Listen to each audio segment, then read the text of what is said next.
Mark chapter 13. Then, as he went out of the temple, one of his disciples said to him, Teacher, see what manner of stones and what buildings are here. And Jesus answered and said to him, Do you see these great buildings? Not one stone shall be left upon another that shall not be thrown down. Now, as he sat on the Mount of Olives opposite the temple, Peter, James, John, and Andrew asked him privately, Tell us, when will these things be, and what will be the sign when all these things will be fulfilled? And Jesus answering them began to say, Take heed that no one deceives you, for many will come in my name, saying, I am he, and will deceive many. But when you hear of wars and rumors of wars, do not be troubled, for such things must happen, but the end is not yet. For nation will rise against nation, and kingdom against kingdom, and there will be earthquakes in various places, and there will be famines and troubles. These are the beginnings of sorrows. But watch out for yourselves, for they will deliver you up to councils, and you will be beaten in the synagogues. You will be brought before rulers and kings for my sake, for a testimony to them. And the gospel must first be preached to all the nations. But when they arrest you and deliver you up, do not worry beforehand, or premeditate what you will speak. But whatever is given you in that hour, speak that, for it is not you who speak, but the Holy Spirit. Now brother will betray brother to death, and a father his child. And children will rise up against parents and cause them to be put to death. And you will be hated by all for my name's sake. But he who endures to the end shall be saved. So when you see the abomination of desolation, spoken of by Daniel the prophet, standing where it ought not, let the reader understand. Then let those who are in Judea flee to the mountains. Let him who is on the housetop not go down into the house, nor enter to take anything out of his house. And let him who is in the field not go back to get his clothes. But woe to those who are pregnant and to those who are nursing babies in those days.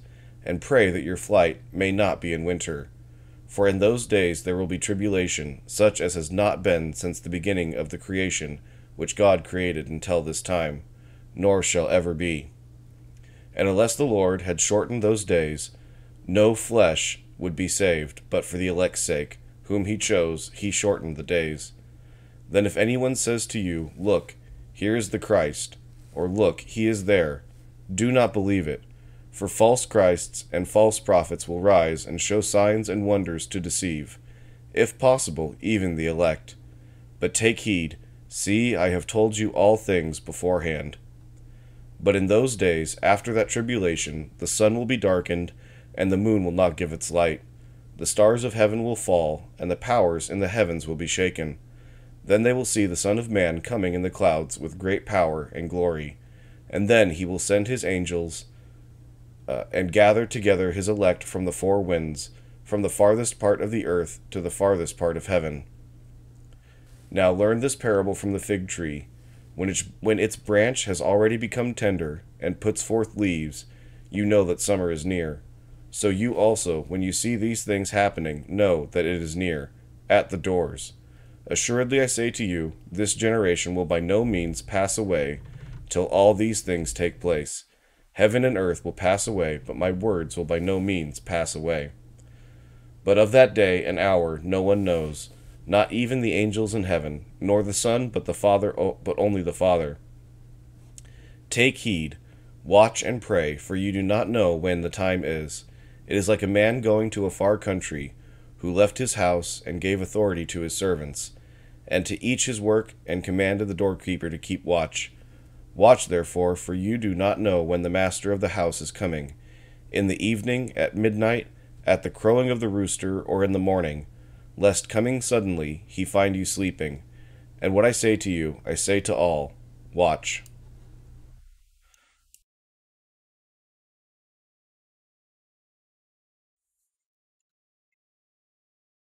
Chapter 14.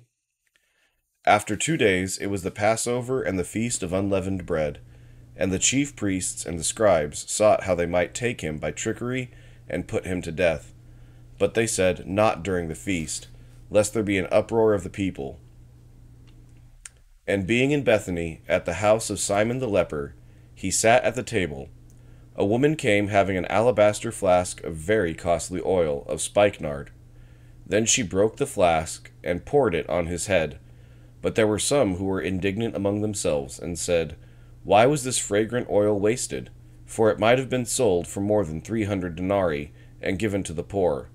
And they criticized her sharply. But Jesus said, "Let her alone. Why do you trouble her? She has done a good work for me. For you have the poor with you always, and whenever you wish, you may do them good. But me you do not have always. She has done what she could. She has come beforehand to anoint my body for burial.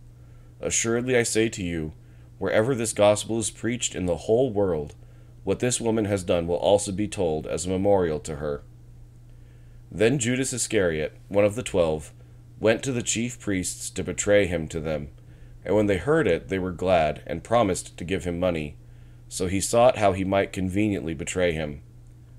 Now on the first day of unleavened bread, when they killed the Passover lamb, his disciples said to him, "Where do you want us to go and prepare, that you may eat the Passover?" And he sent out 2 of his disciples, and said to them, "Go into the city, and a man will meet you carrying a pitcher of water. Follow him. Wherever he goes in, say to the master of the house, 'The teacher says, where is the guest room in which I may eat the Passover with my disciples?' Then he will show you a large upper room, furnished and prepared. There, make ready for us." So his disciples went out and came into the city, and found it just as he had said to them, and they prepared the Passover. In the evening he came with the 12. Now as they sat and ate, Jesus said, "Assuredly I say to you, one of you who eats with me will betray me." And they began to be sorrowful, and to say to him one by one, "Is it I?" And another said, "Is it I?" He answered and said to them, "It is one of the 12, who dips with me in the dish. The Son of Man indeed goes just as it is written of him. But woe to that man by whom the Son of Man is betrayed. It would have been good for that man if he had never been born." And as they were eating, Jesus took bread, blessed it, and broke it, and gave it to them, and said, "Take, eat, this is my body." Then he took the cup, and when he had given thanks, he gave it to them, and they all drank from it. And he said to them, "This is my blood of the new covenant, which is shed for many.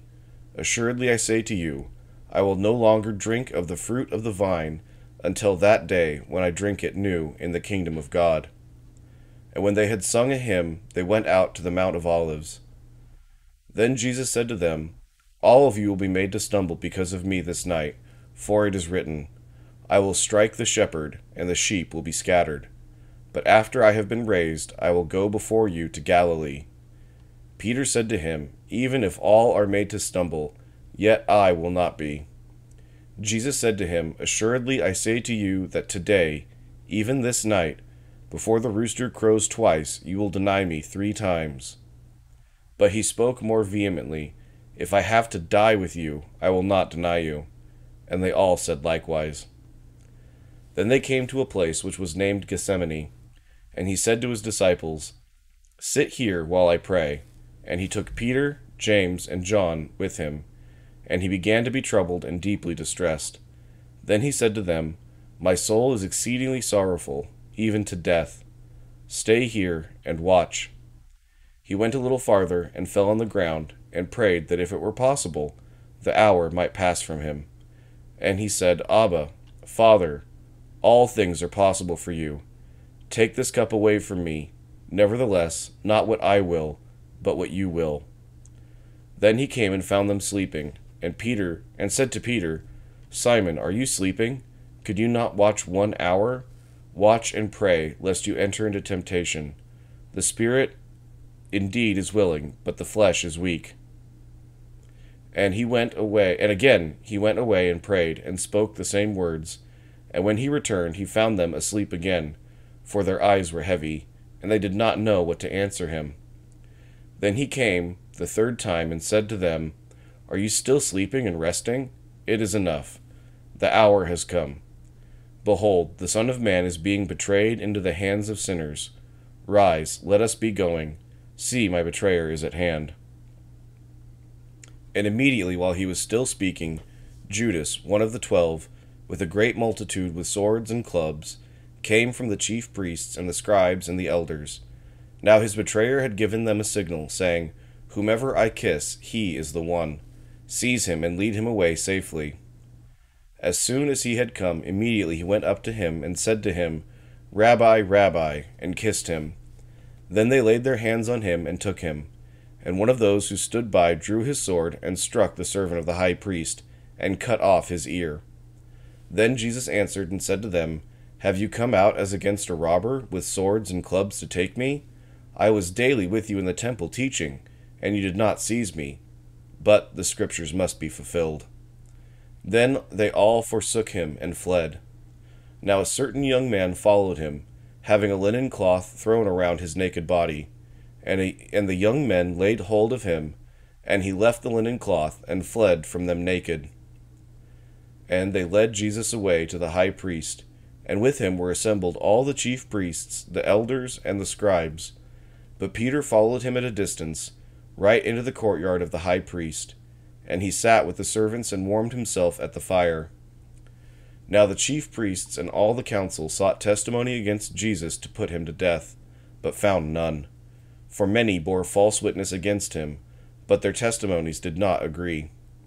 Then some rose up and bore false witness against him, saying, "We heard him say, 'I will destroy this temple made with hands, and within 3 days I will build another made without hands.'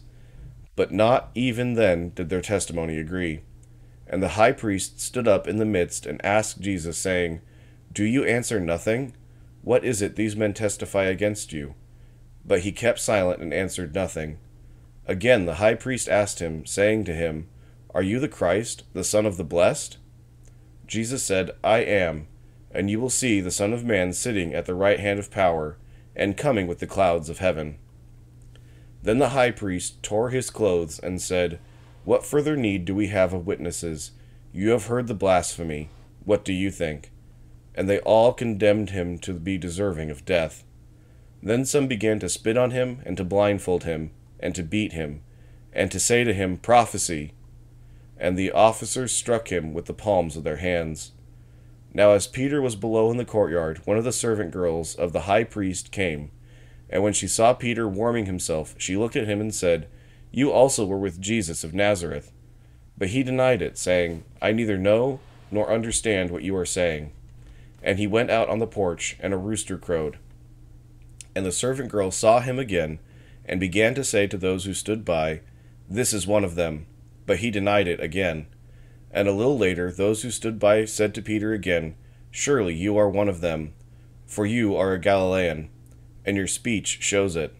Then he began to curse and swear, 'I do not know this man of whom you speak.' A second time the rooster crowed. Then Peter called to mind the word that Jesus had said to him, 'Before the rooster crows twice, you will deny me 3 times.' And when he thought about it, he wept.